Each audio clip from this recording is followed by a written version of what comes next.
देखिए IT stocks के revenues वगैरह भले ही आपको बढ़ते हुए दिख रहे हैं, बट डॉलर टर्म्स में अगर आप चेक करोगे ना तो या तो इंक्रीज़ नहीं ही हुआ है कुछ कंपनीज़ का।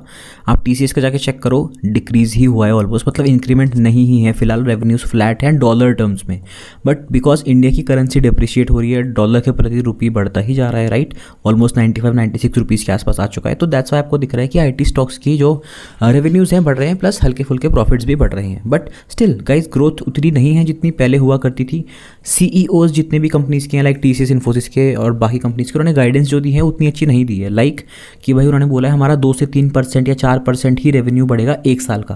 तो आप समझ रहे हो 2-3% की ग्रोथ कुछ भी नहीं होती है। बट येस, अभी हेडविंड्स हैं due to AI and other things.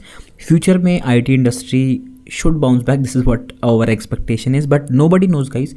आप आईटीसी शेयर को देखो, 9 साल में 0% रिटर्न है। मैं अभी मई 2026 की बात कर रहा हूँ। So yes, IT stocks are following because valuations अभी बहुत हाई चले गए थे बीच में, अभी भी वैल्यूएशंस आई हैं, ओके अच्छे जोन पे आ चुकी हैं। आप जब भी इन्वेस्टिंग करते हो तो वैल्यूएशंस का हमेशा ध्यान रखिए। वैल्यूएशन चेक करना बहुत इंपॉर्टेंट है।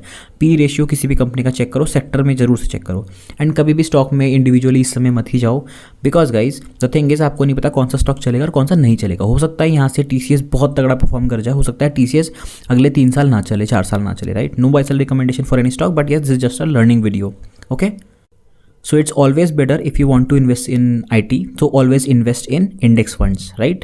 That's, I mean, it is a good option. But yes, आपको ज़्यादा जोश आ रहा है या फिर आपको ज़्यादा पूरा भरोसा है किसी कंपनी पे, तो आप उसमें भी इन्वेस्ट कर सकते हैं.